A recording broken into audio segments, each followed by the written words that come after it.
Selamat datang di channel kami. Jangan lupa klik like dan subscribe serta bagikan video ini.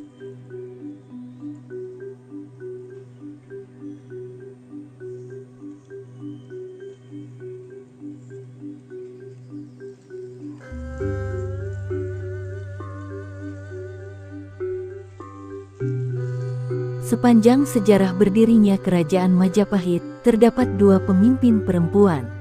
Salah satunya adalah Tribhuwana Tunggadewi tahun 1328 sampai tahun 1350, putri dari Raden Wijaya, pendiri Kerajaan Majapahit.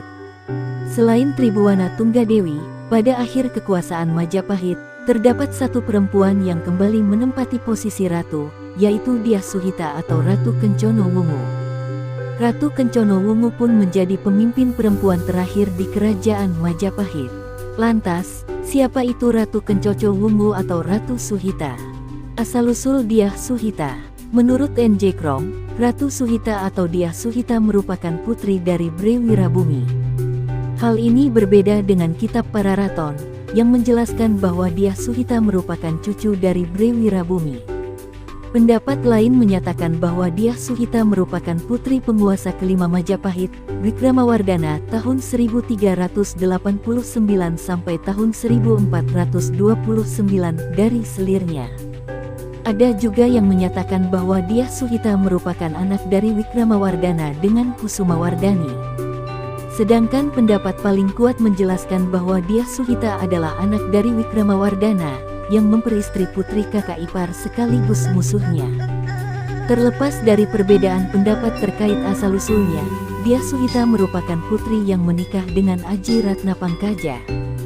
Aji Ratnapangkaja adalah salah satu pimpinan militer yang turut berperan dalam Perang Paregrek tahun 1404 sampai tahun 1406 melawan Bre Wirabumi dari Blambangan.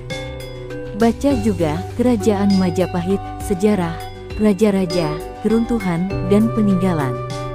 Menjadi Ratu Majapahit.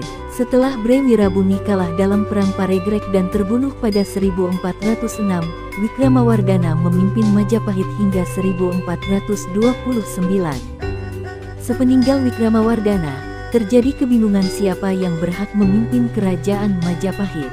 Dalam kitab Pararaton, disebutkan bahwa Wikramawardhana sempat menunjuk anaknya dari Kusumawardhani, yakni Raja Kusuma atau Hyang Wekasing Putra, sebagai penerusnya.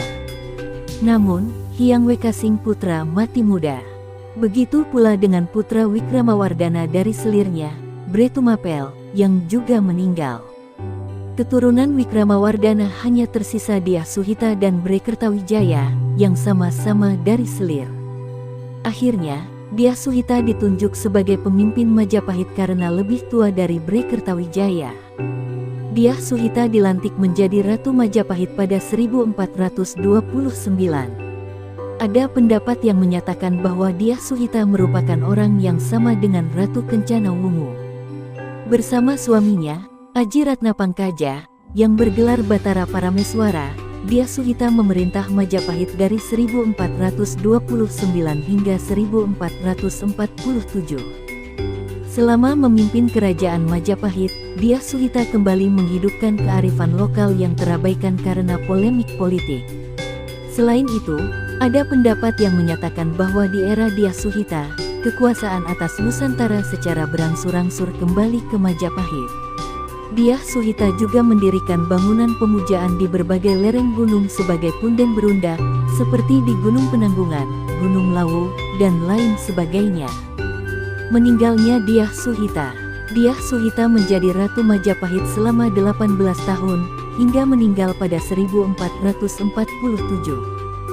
Sementara suaminya, Aji Ratnapangkaja, meninggal 10 tahun sebelumnya, yakni pada 1437.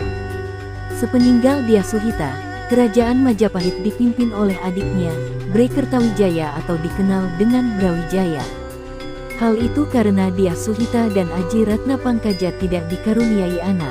Dyah Suhita menjadi perempuan kedua dan terakhir yang memimpin Majapahit, setelah sebelumnya Tribhuwana Tunggadewi memerintah dari 1328 hingga 1350.